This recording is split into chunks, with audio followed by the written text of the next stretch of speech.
ہمارا یہ سفر جرنی آف قرآن 30 دن کا آج 9ویں سپارے پر ہم پہنچے ہیں اس خلاصہ قرآن کے۔ ہمارا سپارہ جو آج ہے بسم اللہ الرحمن الرحیم قال الملأ الذین استکبروا من قومہ۔ اس سپارے میں سورۃ الاعراف کا آخری حصہ اور سورۃ انفال کا پہلا حصہ اللہ سبحانہ و تعالی بیان فرما رہے ہیں۔ بے شک اللہ نے ہمیں جہاں قوموں کے احوال دیے، کچھ باتیں بتلائیں تو جنت اور جہنم، لیکن کچھ اللہ نے کردار پیش کیے جنہوں نے ان چیزوں کو حاصل کرنے کے لیے اپنی زندگی کا نمونہ پیش کیا۔ تو یہ سورۃ انفال میں یہ باتیں آئیں گی انشاءاللہ۔ تو یہ جو سورۃ الاعراف کا بقیہ حصہ ہے، یہ اعراف میں بتا چکا تھا کہ کس جگہ کا نام ہے پچھلے لیکچر میں، کہ اعراف سورت کا نام اور یہ جگہ کیوں رکھا ہے۔ تو اللہ تعالیٰ فرما رہے ہیں، اس کی 96 نمبر آیت کو آپ پڑھیں گے تو اس کے اندر جو باتیں اللہ کر رہے ہیں کہ ہر نیکی کی جزا جو ہے وہ فقط آخرت میں نہیں، صرف اس کی نیکی، اس دنیا میں بھی اللہ اس کا انعام دیتا ہے، اور ہر گناہ کی سزا آخرت میں نہیں ہے، اللہ اس دنیا میں بھی وہ سزا دے دیتا ہے۔ تو اللہ تعالیٰ فرماتے ہیں کہ عذاب شدہ قوموں کا تذکرہ کرنا، یعنی ان لوگوں کی باتیں اور ان کا ایمان لانا، ان کا تقوی اختیار کرنا، تو اللہ کہتے ہیں یہ ساری چیزیں اس میں عذاب دیکھو گے تمہیں عبرت پکڑنی چاہیے، اور اگر ان کا ایمان دیکھو گے تو اللہ کہتا ہے دیکھنا میں نے ان کے لیے آسمان سے برکتوں کے دروازے کیسے کھول دیے تھے۔ اللہ ان قوموں کی تذکرے کر کے یہاں فرما رہے ہیں، لیکن جب انہوں نے ہمارے احکام کو جھٹلایا تو اللہ کہتے ہیں ہم نے پکڑ لیا اللہ کے حکم کو، اللہ کے فیصلے کو، تو اللہ تعالیٰ پھر ان کی پکڑ کر لیتے ہیں۔ اس سے آگے 130 اور 133 نمبر آیت تک آپ پڑھیں گے تو اس میں اللہ تعالیٰ فرعون، موسیٰ علیہ السلام اور ان کے اوپر جو اللہ نے نعمتیں کی، تو اللہ نے اس کی مثال دے کر فرعون اور اس کی قوم کی ہم کو سمجھایا ہے۔ اللہ تعالیٰ فرماتے ہیں کہ انہوں نے موسیٰ علیہ السلام کی دعوت کو جھٹلایا، وہ اللہ کا پیغام بتلا رہے تھے کہ اللہ یہ چاہتا ہے، یہ کہتا ہے، تو اللہ نے کیا کیا، ان پر عذاب بھیجے، قحط سالی کا عذاب اللہ نے بھیجا ان پر، پھلوں کی کمی ہے، طوفان بھیجے، آندھیاں بھیجیں، ٹڈیوں کا عذاب تھا، جوؤں کا عذاب تھا، خون کا عذاب تھا۔ تو اللہ کہتا ہے میں نے ان سب عذابوں میں ان کو مبتلا کر دیا۔ یہ بہت بڑی عبرت کی مثال ہے کہ جو لوگ تکبر کریں جس طرح فرعون نے کیا، اللہ کے احکام کو جھٹلائیں، یا جنہوں نے اللہ کے علاوہ معبود بنا لیے، اللہ یہاں ان کا تذکرہ کر کے فرما رہے ہیں کہ اللہ ان کی پکڑ کیسے کرتا ہے۔ تو یہ مثال اللہ نے موسیٰ اور فرعون کی جو دی، موسیٰ اللہ کے نبی اور فرعون اللہ کا دشمن تھا۔ اس سے آگے 136 نمبر آیت اللہ کہتے ہیں فرعون جب اپنے تکبر میں اکڑا رہا، انا ربکم الاعلیٰ، اور موسیٰ کو مارنے کے لیے ان کی ٹیم کو، صحابہ ان کی جماعت کو شہید کرنے کے لیے آیا، تو اللہ اس آیت میں کہتے ہیں کہ وہ باز نہ آیا تو پھر ہم نے اسے سمندر میں غرق کر دیا، اللہ نے پانی کی موجوں میں مار دیا۔ یہاں یہ بات سمجھیے گا، اللہ کی مرضی ہے، چاہے وہ موسیٰ نبی کو بھیجے، ان کی جماعت تیار کرے، لیکن لازمی نہیں ہے اللہ اپنی بھیجی ہوئی جو ٹیم ہے یا مسلمان ہے ان سے ہی بدلا لے۔ بعض دفعہ اللہ دشمنوں کی پکڑ خود کر لیتا ہے، جس طرح اللہ نے فرعون کی نمرود کی، تو دشمنوں کو اللہ کے یہ جاننا ہے، تو اللہ کے دشمنوں کو یہ جان لینا چاہیے کہ اللہ کی پکڑ بڑی سخت ہے۔ تو دشمنوں کو یہ بات ذہنوں میں رکھنی چاہیے کہ جب مسلمانوں کا رب اللہ جو اصل مالک ہے پکڑتا ہے نا، تو وہ چیزوں کا محتاج نہیں ہوتا، وہ پانیوں سے، ہواؤں سے، آندھیوں سے، سورج سے، کسی سے بھی کام لے لیتا ہے۔ اس سے آگے اللہ تعالیٰ فرما رہے ہیں کہ بنی اسرائیل جب مصر سے ہجرت کر کے فلسطین میں داخل ہوئے تو وہاں انہوں نے قوم کو دیکھا جو اپنے بت کی عبادت کر رہی تھی، بت کے آگے جھکی ہوئی تھی۔ تو اللہ تعالیٰ فرماتے ہیں کہ موسیٰ علیہ السلام سے کہنے لگے ہمیں بھی ایسا بت بنا دیں تاکہ ہم اس کی عبادت کر سکیں۔ موسیٰ علیہ السلام نے پھر اچھی خاصی ان کی کھچائی کی اور ڈرایا کہ ظالموں یہ اللہ کے ساتھ شرک ہے، یہ اللہ کے ساتھ تم عبادت کی نیت سے، جس طرح ہمارے ملکوں میں آپ نے دیکھا ہوگا لوگ نیک لوگوں کے بت بنا لیتے ہیں، اللہ کے ولیوں کے، اور ان کو مثال دیتے ہیں جی ہم تو عقیدت سے بنا رہے ہیں۔ اللہ کہتے ہیں بت بنانا ہی شرک ہے، مجسمے بنا کر پوجنا۔ تو اللہ تعالیٰ یہاں اس 138 نمبر آیت میں یہ سمجھا رہے ہیں کہ موسیٰ نے کیسے ڈانٹا ان کو اس بات پر، لیکن اللہ اس سے آگے 148 نمبر آیت میں آپ پڑھیں گے، وہاں تک جائیں گے تو اللہ یہ سمجھا رہے ہیں لیکن ان کے ذہنوں سے بت پرستی کا خمار وہ اترا نہیں تھا۔ حالانکہ جب موسیٰ علیہ السلام نے کوہ طور پر گئے حضرت موسیٰ اللہ سے بات کرنے اور وہ کتاب لینے، تو انہوں نے پیچھے سے وہ آتا ہے نا باتخاذکم العجل، انہوں نے بچڑا پکڑ لیا، سونے کا بچڑا بنا لیا، جسے ہوا گزرتی تو آواز پیدا ہوتی تو یہ کہتے خدا ہے، اور اس کے عبادت کرنا شروع کر دی۔ حالانکہ ابھی موسیٰ علیہ السلام فرعون سے اس کی فوج جو پیچھا کر رہی تھی فرعون کی، اور فرعون کو اللہ نے غرق کیا، سمندر سے گزار کے اللہ لے کے آ رہا ہے، معجزہ دیکھا آنکھوں سے۔ 2 ہفتوں کے بعد انہوں نے پھر اللہ کہتے ہیں انہوں نے بچڑا بنا لیا جب موسیٰ علیہ السلام کوہ طور پہاڑ پر گئے۔ تو اس سے آگے اللہ تعالیٰ فرماتے ہیں 163 اور 166 نمبر آیات تک اب جائیں، وہاں پر پڑھیں ہیں تو اللہ کہتے ہیں اللہ نے بنی اسرائیل کے لیے ہفتے کا دن عبادت کے لیے مخصوص کر دیا کہ اس دن تم نے دنیاوی کام نہیں کرنے۔ وہ مچھیرے تھے، وہ مچھلیاں پکڑتے تھے، لیکن انہوں نے ہیلے اور بہانے بنا کر اللہ نے کہا ہفتے کو نہیں پکڑنی، انہوں نے کہا اچھا اللہ نے دریا سے پکڑنے کا منع کیا، ویسے پکڑنے سے منع نہیں کیا.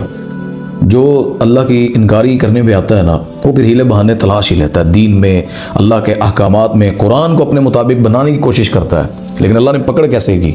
انہوں نے دریا سے نالیاں نکالنی چھوٹی چھوٹی اور وہاں سے مچھلیاں اور پانی کو گزارنا شروع کر دیا، اور اپنے تالاب بنا کر وہ بڑے بڑے حوض بنا کر ان میں مچھلیاں جمع ہو جاتی، بعد میں پانی بند کر دیتے، اور جیسے ہی اتوار کی یعنی مغرب کا بعد کا وقت ہوتا تو وہ مچھلیاں پکڑ لیتے اور کہتے کہ ہم نے اللہ کی مخالفت بھی نہیں کی اور مچھلیاں بھی پکڑ لی. تو اللہ کہتے ہیں انہوں نے حرام کام کو ہیلا سازی کے ساتھ حلال کرنا چاہا تو اللہ نے انہیں خنزیر اور بندر بنا دیا. تو یہ جتنے لوگ بھی بہانے بنا کر اسلام میں یا اللہ کے دین میں ایسے کام کرتے ہیں جس کو حلال کو حرام یا حرام کو حلال کرنے کی کوشش کرتے ہیں، اللہ تعالیٰ کہتے ہیں میں ان کے ساتھ اس طرح کا معاملہ کرتا ہوں. اس سے آگے بنی اسرائیل کی وہ بات جو اللہ نے اس امت کا اعزاز بنایا، محمد رسول اللہ صلی اللہ علیہ وسلم کی امت کا، امر بالمعروف اور نہی عن المنکر، نیکی کا حکم دینا اور برائیوں سے روکنا. اللہ کہتا ہے انہوں نے یہ عادت چھوڑ دی، اور ساتھ ہی انہوں نے کیا کیا، اس عیب کے ساتھ ساتھ ان کی بستی کے کچھ نیک لوگ تھے اور بہت سارے نافرمان بھی، لیکن نیک لوگوں نے دعوت کا کام کرنا چھوڑ دیا. کچھ لوگ تھے صرف جو سمجھاتے تھے اور ان کو احساس دلواتے تھے. بعض ان میں زیادہ نیک لوگ ایسے بھی تھے، وہ ان نیک لوگوں کو جو دعوت کا کام کرتے تھے نا ان کو کہتے تھوڑے کہنا تھوڑی نہ سمجھ جانا ہے، تمہارے کہنے سے تھوڑا مان جائیں گے، تم دعوت پہ زور لگا کے بیٹھ اپنی اپنی عبادت کرو. تو اللہ تعالیٰ فرماتے ہیں وہ لوگوں کو کہتے ہیں تمہاری دعوت کا کیا فائدہ ہے؟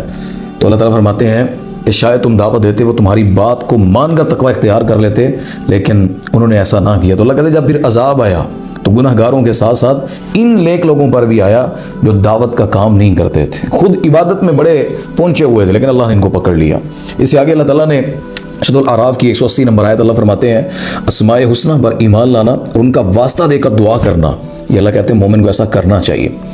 جن کی شادی نہیں ہوتی، رزق کا مسئلہ یا کچھ بھی ہے، اللہ کے ناموں کے ساتھ دعا مانگا کریں، دروشی پڑھ کر مانگا کریں. یہ اسماء الحسنہ یعنی اللہ الرحمن الحی القیوم جو قرآن میں ذکر ہے اسماء الحسنہ، ان ناموں کے ساتھ دعا مانگے، اللہ آپ کی دعائیں رد نہیں کرے گا. اس سے آگے اللہ تعالیٰ نے 188 نمبر آیت فرمایا نبی پاک صلی اللہ علیہ وسلم کے عالم الغیب اور مختار کل کی نفی کرتے ہوئے فرمایا کہ اے نبی آپ کہہ دیں کہ اپنے لیے بھی آپ نفع و نقصان کے مالک نہیں ہیں، وہی ہوتا ہے جو اللہ چاہتا ہے. اگر میں غیب جانتا ہوتا، میرے نبی بتلائیں ان کو، اگر میں غیب جانتا ہوتا تو میں اپنے لیے بہت ساری بھلائیاں جمع کر لیتا اور مجھے کبھی کوئی تکلیف نہ پہنچتی، میں کبھی اپنا درد اور تکلیف جو مجھے آنی میں کبھی سلیکٹ نہ کرتا. یہاں اللہ تعالیٰ ان عقیدوں کی نفی کر رہے ہیں جو کہتے ہیں بھر دو جھولی یا محمد صلی اللہ علیہ وسلم یا آپ کی نظر کرم ہوگی تو ہم بچیں گے.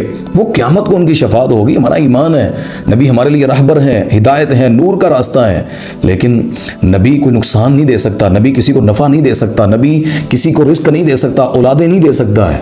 نبی آپ کے لیے کہ وہ کہتے ہیں نا انظر الینا یا رسول اللہ صلی اللہ علیہ وسلم، لوگوں نے لکھا ہوتا گاڑیوں کے پیچھے ہماری طرف نظر کر دے خیر کی. نبی کی خیر کی نظر پتہ کیسی ہوتی ہے؟ جب نبی کی زندگی پر چلا جائے. ویسے نعروں سے نہیں ہوتی ہے بدعات کریں، خرافات کریں اور اللہ کے نبی سے دعا کریں ساڈے کرم دی نظر ہو جائے.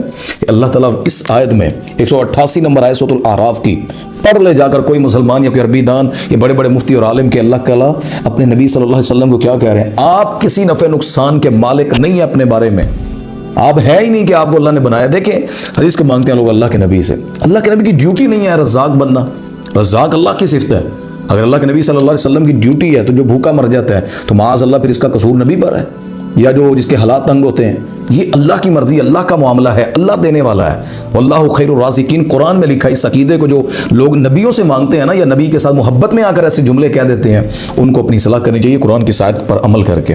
اس سے آگے اللہ تعالیٰ سورۃ الاعراف کی 190 اور 192 نمبر جو آیت اللہ کہتے ہیں عربوں میں شرک کی ایک یہ بھی رسم تھی کہ جب ان کے ہاں کوئی بچہ پیدا ہوتا تو کہتے ہیں یہ فلاں بابے نے دیا ہے. تو اللہ نے فرمایا کہ ان کو اللہ کا شریک کر رہے ہیں جنہوں نے کبھی کچھ پیدا نہیں کیا، حالانکہ وہ خود مخلوق ہیں، خود اللہ کے محتاج ہیں. تو اللہ کہتے ہیں ان کی کچھ مدد نہیں کر سکتے، بلکہ اپنی مدد وہ آپ نہیں کر سکتے. یعنی مردہ ہو جائے ان کا کوئی ولی، کوئی بابا، کوئی بزرگ، تو اللہ کہتا ہے وہ اپنی میت کو تھوڑا سیدھا پدرا نہیں کر سکتا. اس کے کپڑے کھلے پڑے ہیں، اگر ننگا ہے رات کو سوئے ہوئے یا کسی ایسے معاملے میں یا واش روم میں موت آ جائے تو وہ اپنا نالا نہیں باندھ سکتا، وہ اپنا ازار بند نہیں باندھ سکتا. یہاں پر لوگ کہتے ہیں جی نہیں وہ سارے کرنی دھرنی والے ہیں، اللہ کی ذات کے سوا کوئی کرنے والا نہیں. اس آیت میں اللہ نے واضح سمجھا دیا. کسی کو نہیں سمجھ آتی وہ جا کر اس قرآن کو پڑھ لے، کسی کے پیچھے نہ چلے. 190 اور 192 نمبر آیت سورۃ الاعراف کی. اس سے آگے اللہ تعالیٰ بھی فرماتے ہیں ہمارے ہاں جس طرح مشہور ہے کہ عرب بتوں کو پوجتے تھے. 194 نمبر آیت ہمارے لوگوں میں ہے نا کہ بتوں کی پوجا کرتے تھے اس لیے ان پر پابندی. اللہ کہتے ہیں نہیں، جبکہ حقیقت یہ ہے کہ وہ بھی ولیوں کو، بزرگوں کو پوجا کرتے تھے. اور اللہ نے کہا جنہیں تم اللہ کے سوا پکارتے ہو وہ تمہارے جیسے ہی بندے ہیں. اللہ یہاں یہ چیز کلیئر کر چکے ہیں. وہ تو صرف مٹی کے نہیں ہیں، وہ انسانوں سے نسبت دے کر ولیوں کے بنائے ہوتے تھے. اور آج بھی پاکستان میں بڑے بن چکے ہیں ہندوستان میں، اور ولیوں کے بت بنا کر. سورۃ الاعراف کی ان آیات آخری کو پڑھ لیں، اللہ آپ کی عقیدے میں اس چیز کی کلیئرنس کر دیں گے. اس سے آگے سورۃ الانفال ہے. انفال مال غنیمت کو کہا جاتا ہے. نفع یعنی وہ مال جو جنگ کے بعد اللہ نے مال غنیمت میں عطا کیا، اس پر اللہ نے سورت کو نازل فرمایا. یہ بدر کی جنگ یعنی 2 ہجری کے بعد اس سورت کو اللہ تعالیٰ نے نازل فرمایا. سورۃ الاعراف میں اللہ تعالیٰ نے نافرمانی کی وجہ سے جو آسمانی عذاب نازل کیے تھے نا، اللہ نے ان کا تذکرہ کیا. لیکن اس صورت میں سورۃ انفال میں اللہ تعالیٰ نے مسلمانوں کے ہاتھوں جو ان کو سزا دی نا، کفار کو، مشرکین کو، اللہ اس کا تذکرہ کر رہے ہیں. اور اس کے شروع میں اللہ نے مومنین کی صفات بھی بیان کی ہیں. اس کے سٹارٹ میں اللہ کہتے ہیں مومن صرف وہ ہے جن کے سامنے اللہ کا نام آئے تو ڈر جاتے ہیں. اللہ کے نام سے، صرف جو اللہ کے نام سے ڈرتا ہے نا، وہ دنیا میں کسی کا ڈر نہیں رکھتا. غیر کا ڈر دل میں رکھنا بھی کفر ہے، اور مشرک بندے کا کام ہے غیر کا ڈر رکھنا. تو اللہ کہتے ہیں ان کے سامنے قرآن کی تلاوت کی جائے، یعنی ایمان والوں کے سامنے. تو فرمایا کہ وَإِذَا تُلِيَتْ عَلَيْهِمْ آيَاتِهِ زَادَتْهُمْ إِيمَانًا.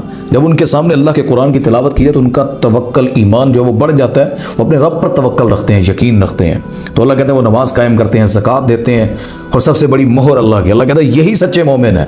اور انہی کے لیے اللہ کے ہاں مقام و مرتبہ ہے اور بخشش ہے، اور بہترین رزق اللہ کے ہاں ان کے لیے اللہ نے رکھا ہے. یہ مومنین کی صفات 2 اور 4 نمبر آیت تک آپ سورۃ انفال کی پڑھیں. اللہ نے اس میں بڑی پیاری باتیں کی ہیں.